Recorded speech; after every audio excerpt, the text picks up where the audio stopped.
In a world of AI-driven deception, as we know, speed can be our enemy. So attackers use emotions like panic, urgency, excitement to make us react before we think. And so our best defense is our ability to pause, not just technology. And that pause creates a mental distance and helps us see manipulation for what it really is. And this is, in fact, the idea behind digital mindfulness, being aware of our thoughts, of our emotions, and our reactions when we are online, especially when we are under stress.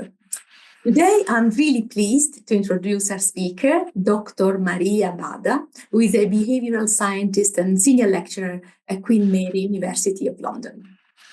Maria will explore how AI is being weaponized to exploit human behavior and how also it's helping organizations detect and respond to threats in a faster and smarter way.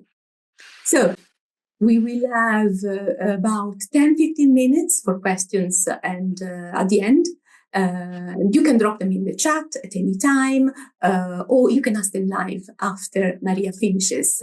And as you know, as you just noticed, the webinar is being recorded, so we will make it available to our community and when we to all participants and the community as well. So, Maria, the floor is yours. Over to you.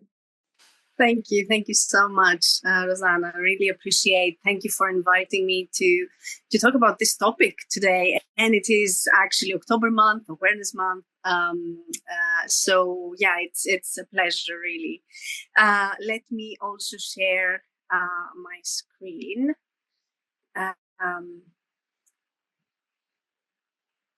Just a second. So hopefully you can see my slides. Let me know if not. Yes. So great. So yeah, my name is Maria Bada. It's quite exciting this year because I've been working on cybersecurity awareness and education for more than 15 years now. And I'm also thinking how things have evolved. So 10 years ago, or not actually, or they haven't evolved.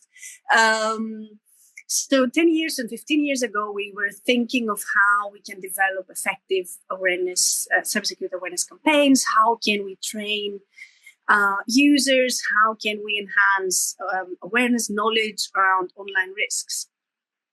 And now we are entering a new era, I guess. Very, very quickly, artificial intelligence has become part of our everyday lives. So more and more we see that different technologies are entering different kind of everyday functions. One of the most commonly used ChatGPT applications is widely being used for different reasons. However, we see that artificial intelligence is really entering our societies, our lives, and really what I'm thinking, and I guess all experts in this field are really considering whether society is ready, whether users are ready to actually utilize those technologies for their benefit, because we see that businesses in this kind of environment are really, really fighting to introduce those technologies quickly, as soon as possible, to potential customers. However, we need to think whether those customers, those users, are actually ready to use them correctly or safely, if I may say.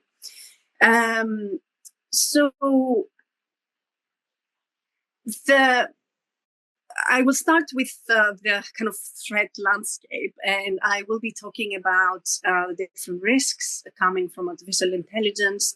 And then later on, I will talk about how we can enhance our resilience. So I guess it won't come as a surprise to say that artificial intelligence is changing the threat landscape.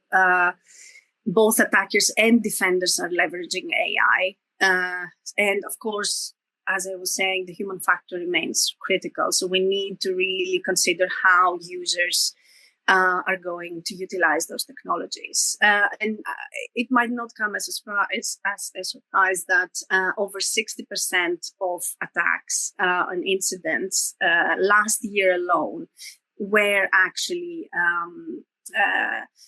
initiated utilizing artificial intelligence. So either as part of the attack itself or utilizing some type of technology. So as this kind of digital battlefield evolves, we must really reconsider cybersecurity, not necessarily as a technical problem, because I think this is already happening, but also as a kind of human AI partnership that we need to ensure that is safely developed. So every click that every user is making is important, as always, but even more now. And artificial intelligence, I would say, is actually becoming both the hero and the villain. So, of course, nowadays it has become the tool for offenders.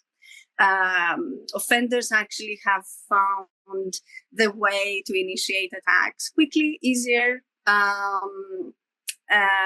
But also we have that technology to use for our benefit, right?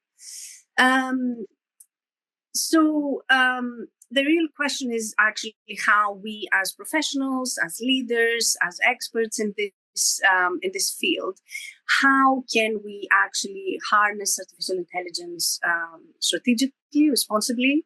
And really this conversation is about the future of AI and how it can amplify human judgment. How can we strengthen trust and actually help organizations and users to be truly, truly resilient? And I guess this is really what we need to be aiming. So artificial intelligence actually can unleash and are already doing that, a new era of threats, enhancing new threats, making it really more difficult for antivirus software to and spam filters to actually detect threats, creating new attacks. Artificial intelligence can now be used to manipulate or create fake data, to create confusion or even impersonate officials. But also it can be used to automate and scale attacks. So cyber criminals can actually use AI to automate large-scale attacks with very little effort. And this is really what is worrying at the moment, that all of these attacks can be initiated quite easily and at a large scale. We might see, for example, artificial intelligence assisted hacking, which we actually have a lot of cases, supply chain attacks, but also fraudulent transactions using AI. And I will talk about deepfakes in a moment. So we have examples of actually deepfake used to impersonate, for example, a CEO, and authorizing transactions. So the nature of threats is evolving, but also the importance of the human factor is even greater now. And what we see is still that society is unprepared for the more convincing attacks. And this is really why we need to enhance awareness as much as possible. And using October as Cybersecurity Awareness Month, we need to focus on this a lot now, and how artificial intelligence actually is enhancing the level of difficulty for someone to identify if an incident is, for example, a phishing incident or not. Even experts can nowadays not identify. It's very difficult to separate phishing, whether something is an incident is phishing or not. Because the main cues we used to look at, for example, grammar mistakes, are now missing. They're gone. Attacks and are so well prepared and so sophisticated that it is quite difficult to actually locate them. So now there's the urgency of addressing how AI generated content reshapes trust, identity, but also information online, and how easily or not we are supposed to trust what we see online. So if we think about users, teenagers, parents will have to increasingly need kind of skills to be able to verify if something is fake or not.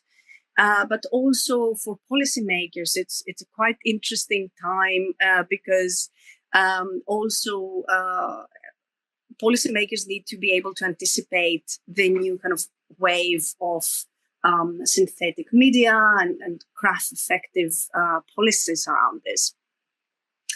And I mentioned deepfake,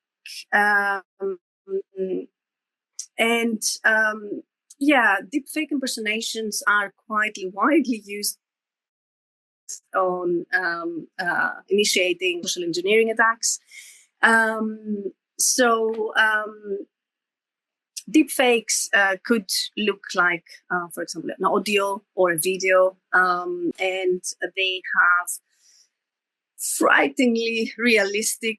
They look realistic and they are quite accessible. So we actually see that, for example, executives have been impersonated. There are applications that can be used to impersonate the voice of someone and replicate it. So if someone calls using my voice and asks for a transaction, and I'm the CEO of a large organization, of course, my secretary will actually follow my request, and she will authorize that transaction. So this is really the difficulty now. And I guess this is coming back to the GÉANT campaign of taking a step back and thinking, should I be doing this? Does that sound logic? Does that make sense? Should I be expecting this authorization at this point, even if it's your CEO asking for it, I guess.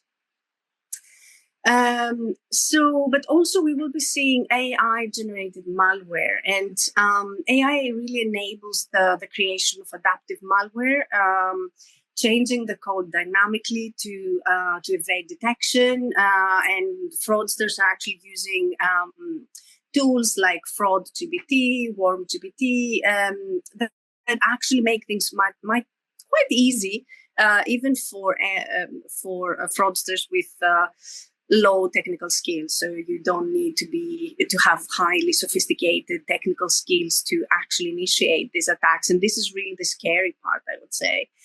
But also we see artificial intelligence becoming a tool for cybercrime as a service. So these platforms actually allow virtually anyone to launch sophisticated attacks using AI tools for phishing, deepfakes, and this is not new. So we were able to, and we could see in the past that these platforms were being used by hackers to actually buy those tools and initiate attacks, even with costing something like $10. So it's a very, very small price to pay to buy these tools. But now with artificial intelligence, as I was mentioning in the beginning, it's what changed is that those attacks can be large at scale. So they can reach many, many users at the same time. But also we see artificial intelligence used in ransomware attacks. And I guess you might have all heard of instances around this.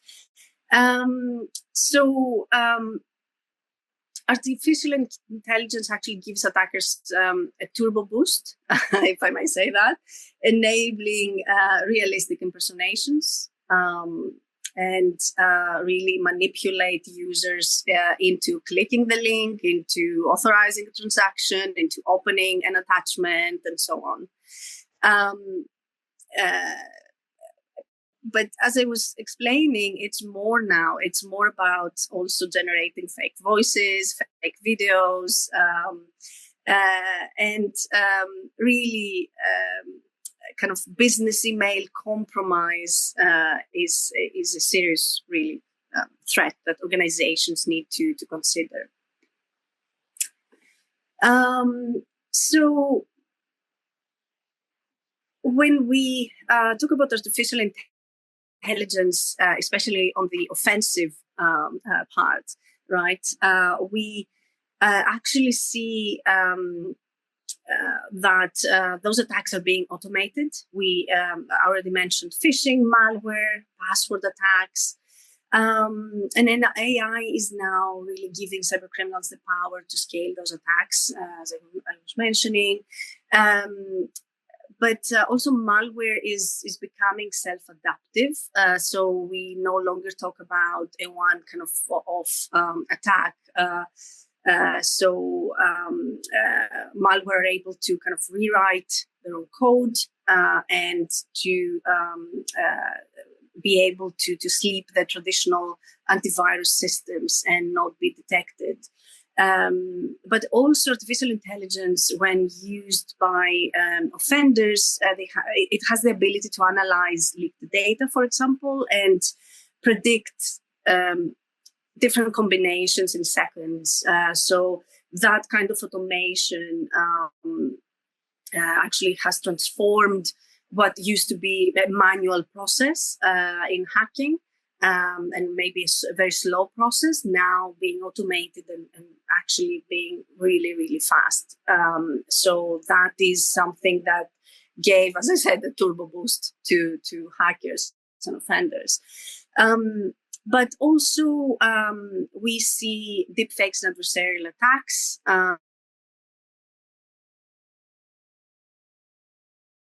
Which, as saying at this point, we see that, for example, slightly kind of altering an image or a voice is a technique that actually can easily trick users into falling a victim, for example, of such an attack. But also the last point I wanted to touch upon this are human biases and social engineering. So that are being exploited, right? So no matter really how advanced our technology is becoming, people remain the mostly targeted link in the chain. We used to talk about the weak link in the chain, which is something that it took years and years to actually stop mentioning. But really, attackers now use artificial intelligence to study our online behavior, our language, our routines, our hobbies, our preferences, what we like doing, for example, and create a perfectly tailored social engineering campaign. And as I was saying, all of that can be automated and personalized very, very quickly. So they, as always, they exploit human tendencies such as urgency, trust, authority, to get us to click, to share, or approve and authorize something that we wouldn't otherwise. So this is where really cybersecurity becomes not just a technical challenge, but a psychological one. And this is where resilience is not just about smart systems; it's about smart and aware people and users. Honestly, I am talking about the offenders and the level of risk that we are seeing now and the different types of harms online. However, the users, although they are the main target, they can be also the biggest kind of weapon against those attacks, because enhancing awareness, knowledge, and really transferring basic kind of tools of how someone can stay safe online can help prevent a significant amount of these attacks. Because it is surprising, but most of statistics and reports coming out, even this year, they actually described that if someone didn't click that link or didn't open that attachment, the attack could have been prevented. So that means that a big amount of those incidents could and still remain preventable. They could be prevented. So again, this is something really to consider. I think I touched upon this and how attackers actually don't necessarily need technical skills nowadays to initiate attacks. Really, the fact that artificial intelligence actually generates realistic campaigns and attacks makes really the success kind of rates higher. And again, when it comes to artificial intelligence and cybercrime attacks, the attack surface is no longer just technical, it's cognitive, it's emotional.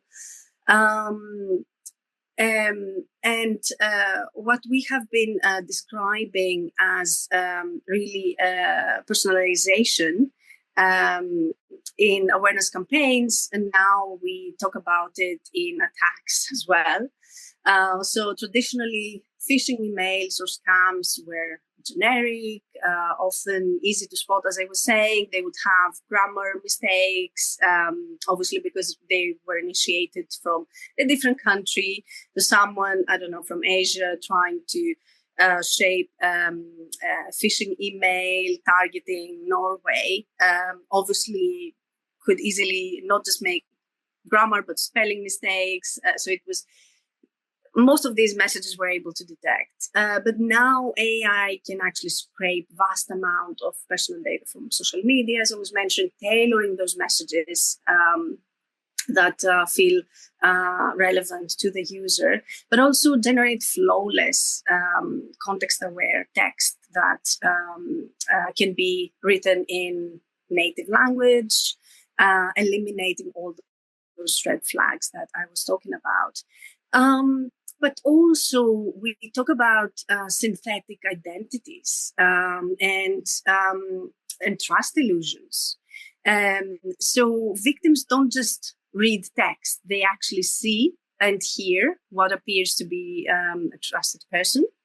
And this shifts manipulation from words on a screen to actually immersive sensory rich deception, bypassing traditional cues that we rely on to judge authenticity. And that is, again, something that is targeting the human factor and in order to manipulate users.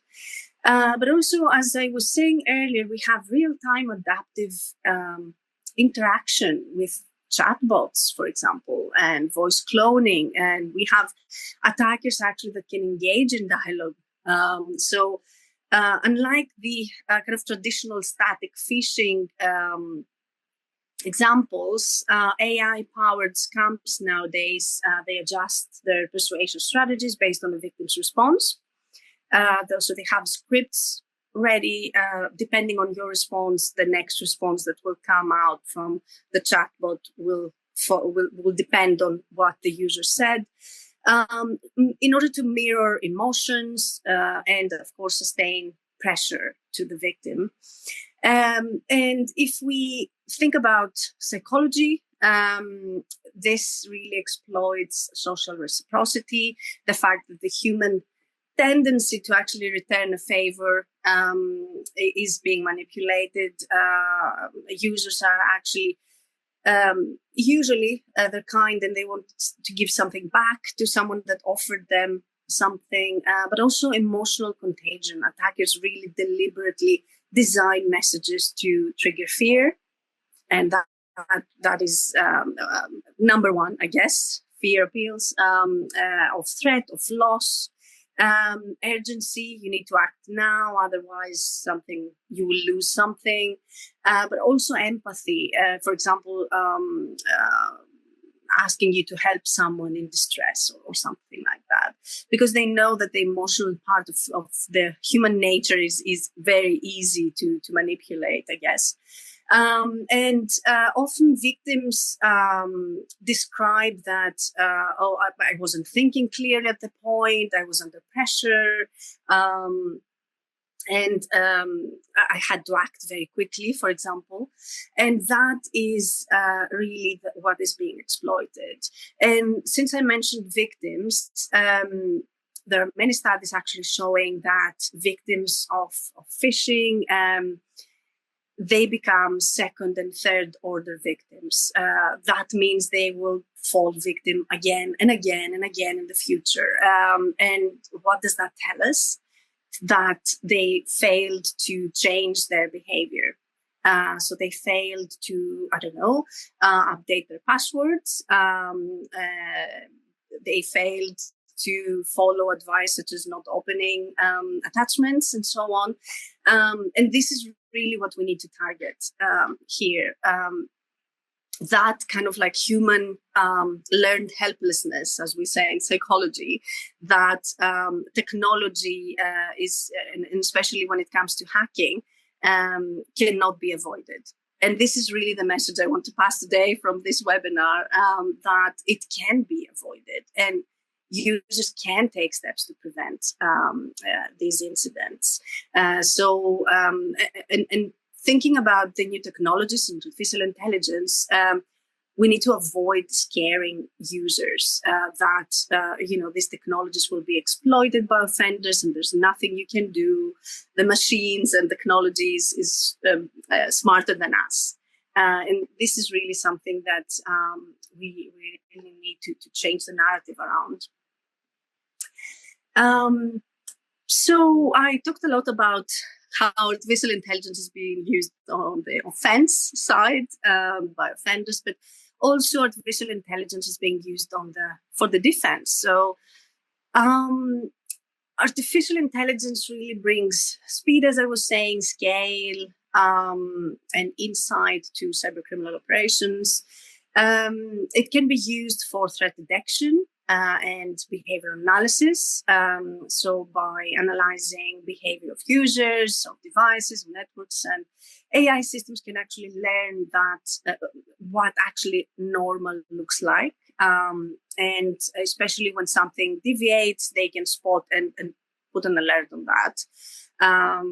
So we also have those automated kind of response systems to respond very, very quickly and at scale, without really waiting for human intervention or interaction around this. So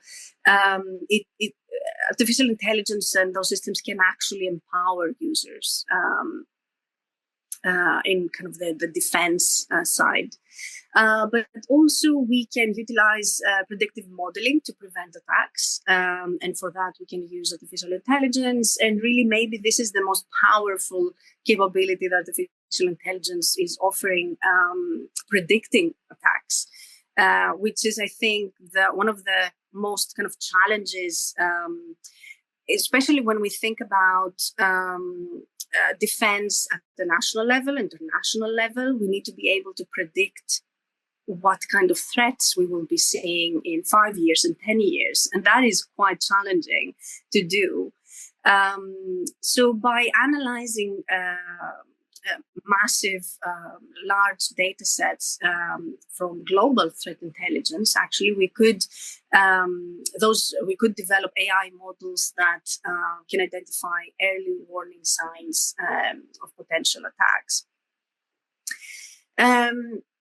So I talked about the human factor a lot of how users are being exploited and manipulated. And as I was saying earlier, a big kind of percentage of attacks still especially when it comes to breaches, involve human error. And we see often a cognitive overload. We see also that alert and security fatigue can increase that risk.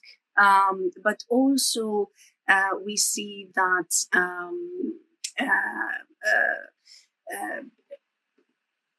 those AI, artificial intelligence, exploits behavioral patterns and trust.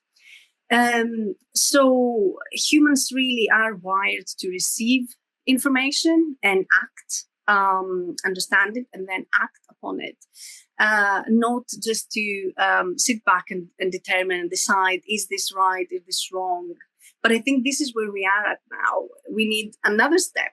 We don't just need to understand information. We need to decide whether it is real, accurate, or not before we actually act. And I think this is really what we need to kind of consider, that middle step, I guess, between receiving the information and acting upon it. And for many of us, I will include myself in that, our everyday life is actually all about acting quickly, fast. So we missed that middle step, if it makes sense. So we really need to kind of remind ourselves that whatever information we receive online from whoever, we need to be able to contemplate and kind of rethink whether it is real or it is fake.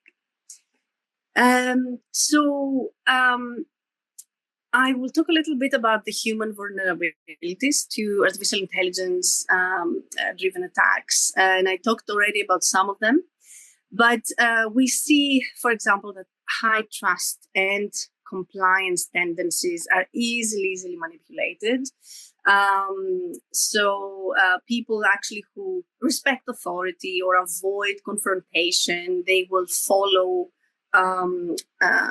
what their boss, their supervisor will ask them to, and that means they will conform and comply quite quickly and easily. So that already makes an individual or an employee easy to manipulate. And I mentioned the CEO deepfake example earlier. So demanding urgency, you have to authorize this amount to be transferred to this account. So the secretary did that quite easily without even doubting that this was her CEO.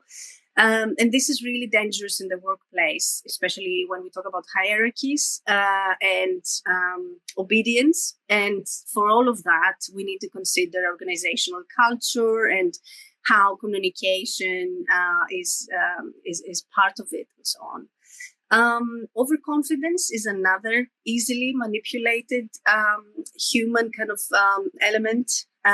We see that tech-savvy individuals are actually easy to manipulate because they expect they have the knowledge or they have too much knowledge so that they wouldn't be tricked. And actually, we were running a survey on this. We were conducting a study, and we saw that those who did the worst out of an international actually organization who was providing cybersecurity awareness training to the employees, those who did the worst in the training were the IT personnel, which was a huge surprise. But it comes exactly out of that, the kind of overconfidence that especially more technical kind of experts have. And this, again, as I was saying, can be easily manipulated. But also we see that individuals kind of suffer from stress nowadays. So we have a lot of kind of cognitive overload with multitasking and information overload can lead to distraction.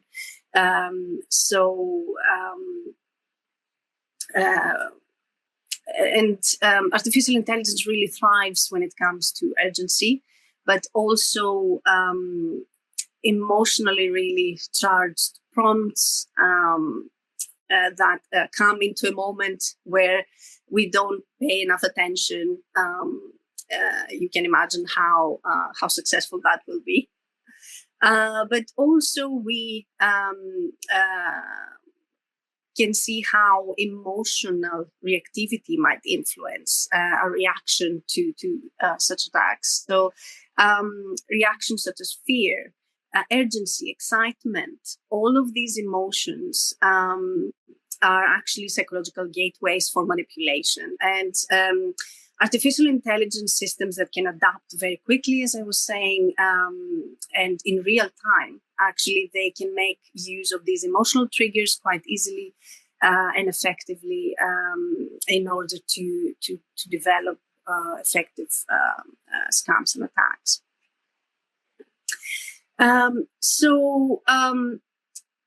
We see that more and more we are bombarded on social media, especially with fake news. So we need to be more alert, more vigilant about what we see online. And for me, I'm an academic as well. So I often really worry about the fact that I don't think we provide enough training to students, university students, even around media literacy, right? And the ability and the critical skills to be able to discern the difference between a real AI video or photo and an unreal fake one. So we really need to pause, take a step back before reposting something that looks like it's real. As you will see here, you might have seen already that video with the bunnies that jumped onto the trampoline. This actually was all over TikTok. It's such a successful video, but if you actually go and watch it, this is a short version, but if you actually watch it, it's quite easy to spot how the bunnies just disappear in the background. However, most users thought that this is real. So again, emotions, sweet bunnies, they jump into the trampoline. It's funny. It's something we are interested in, I guess most of us, if not all. So everyone was really sharing and reposting that video, and it ends up to be fake, right? As I said, if you pay attention, it's quite easy to spot that this is fake because the bunnies just keep disappearing at the back. So it's not realistic at all. I talked about emotions a lot and how our emotions can be manipulated. So we need to reflect and be able to take that step back and reflect how what we see online makes us feel. Is it making us feel angry? Are we scared? Are we upset? And if it does make us upset, then we can look for other trusted sources to see if it is true or not. And also, if something we see online makes us feel overwhelmed, we can always take a step back, go offline and not even look at it for a while. And this is something we tend to forget because we spend many hours online every day on social media or doing other tasks. So we can always just take a step back. We need to keep thinking about that. And one of the last things I wanted to mention is mindfulness and how it is really, really important in the artificial intelligence era. How really self-awareness and mindfulness can be a mental firewall. Because the practice of pausing, noticing, and really the kind of paying attention, it really interacts with the reflex of quickly responding, quickly clicking, or clicking on an attachment, and so on, and gives us a few seconds even space for evaluation of whether something is real or fake. But also people who are more aware of their own biases. So, for example, I am a people pleaser. I like to say yes. If someone asks me something, I like to say yes and help them. If I'm aware of my own kind of biases, then maybe I can be less manipulated when the time comes and there's an incident, for example. So self-awareness is actually something that we are introducing into cybersecurity awareness because individuals actually need to be able to recognize all these emotional triggers that I was talking about. But also when it comes to counteracting artificial intelligence exploits, mindfulness really slows down decision making when it comes to urgency bias, authority bias, and even when it comes to empathy exploitation, we see that grounding techniques, those that pause, verify, act, can reduce impulsive responses to really emotional kind of calls and so on. So yeah, mindfulness is quite an interesting element when we talk about our online behavior and all these biases and emotions that can be manipulated. So practical strategies to stay safe online. And nowadays, yes, we combine artificial intelligence tools with the human oversight. So we always need to have that oversight. We cannot have blind trust when it comes to AI. Promote security culture across organizations. This is something that, of course, you're not hearing for the first time. But now, as I was saying, there are new elements that we need to consider when it comes to human biases and organizational culture. And of course, always continuous learning, exercises, drills, and so on to help employees and users to realize potential risks. When it comes to behavioral insights, understanding user decisions, but also that digital hygiene that we have been talking about for years and years when it comes to cybersecurity awareness, we need to be able to promote daily secure habits. And now that new technologies are coming into our lives, we need to consider how those habits might be changing. And of course, always consider human-centered design when it comes to not just those technologies, but also to any kind of preventive kind of program and so on.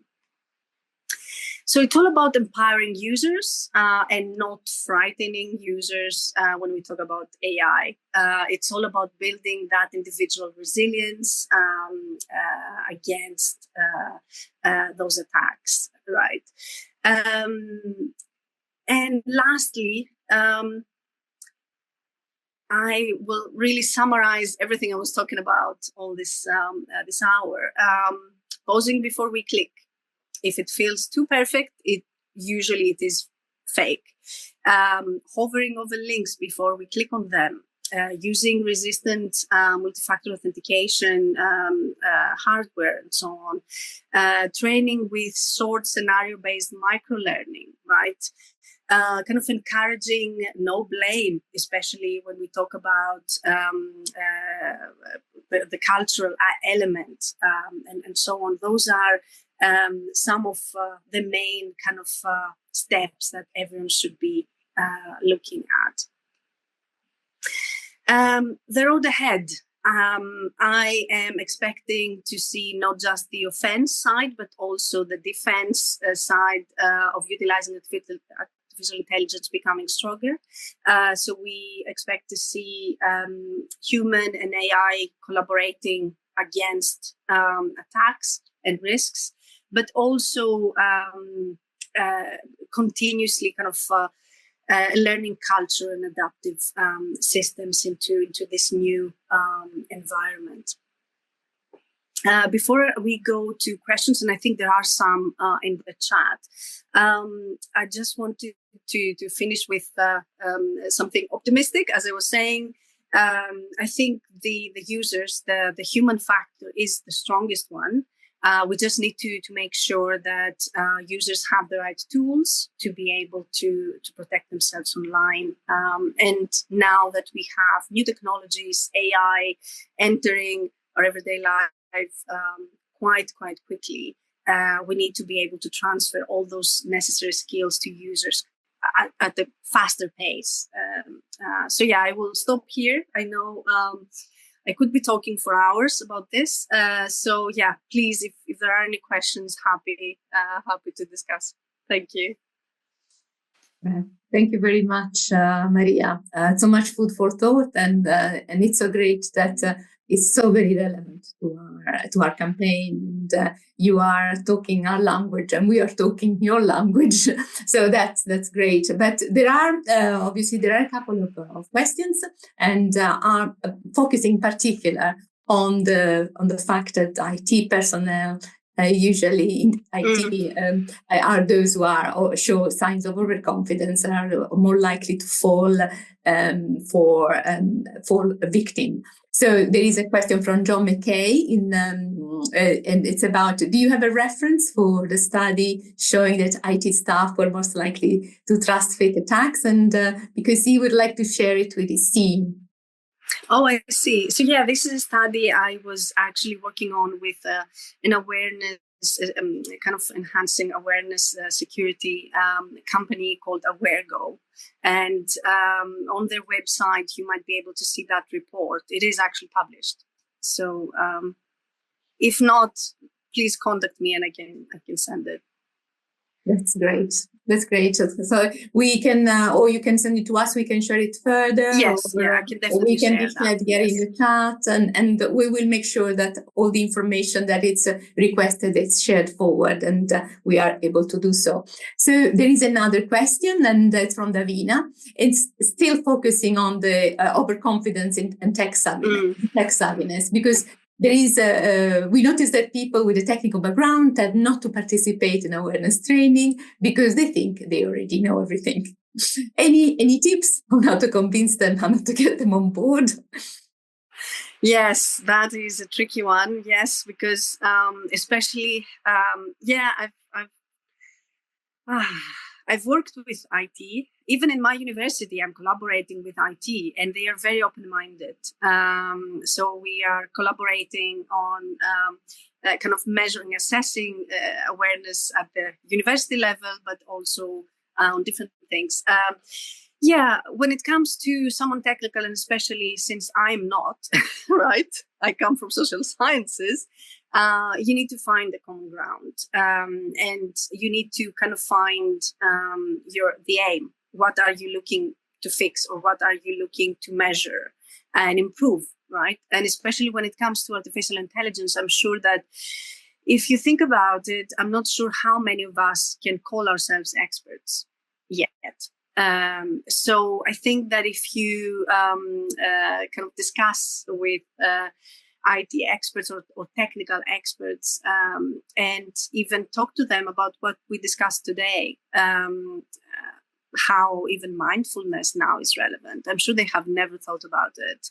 And it's definitely something that you could introduce and initiate the discussion. I think I would suggest that initiating the discussion and finding a common aim that you will target will definitely help when it comes to discussing all those issues. And the challenge, always has been that even if you come from the policy kind of environment or academia, building kind of that culture of collaboration and communication of different disciplines is the key to resilience into all these threats. It's not just the technical element. It's so many other things. We need to understand risks. We need to understand human behavior. We need, of course, to enhance technologies when it comes to the technical elements around security. But also we need to have legislation, policies. So it's I would say an interdisciplinary ecosystem. So it cannot just be, the techies or even the policymakers. And I think we are at the stage where everyone is open-minded, I would say, to discuss at least, how all these interrelate. And as I said, finding the common ground. You want to improve something or become resilient. So I'm sure that this would help. That's very exhaustive, and I think has given quite a lot of ideas to various colleagues and across the board. And I see that somebody, Bernd Kohler, has posted a link to the AwareGo materials. I was asking if that was the correct link. Thank you very much for finding that out for us. I've just posted a survey that I'm asking all participants to complete so that we monitor what we organize, and we want to make sure we meet the requirements of our community and we stay relevant. And I am really pleased that this webinar definitely for me has been super relevant to what we do. And also we are sharing in the link a link to in the chat, a link to the next webinar that is taking place in November. And so please take note of that and join in. And also a reminder that I'm going to have a little plug for GÉANT. We're going to have our security conference from the 7th to the 9th of April. Thank you very much, Davina, for posting it. And 7th to the 9th of April, and it's going to be in Utrecht. And for sure, some of our program will be dedicated to the human factor as well as other aspects of security. So all I can say, thank you very much for taking part. Thank you very much, Maria. And I am sure that our paths will cross again. Definitely. Thank you. And it's been, we have had over, at some stage we were around, we had over 100 registrations, but we reached 60 today, which is still a great number. And we will be sharing the link to the survey as well as the recording and with to all participants and also with the community. So thank you very much, and goodbye, everybody. Thank you. Bye, Maria. Bye, everyone. Thank you very much.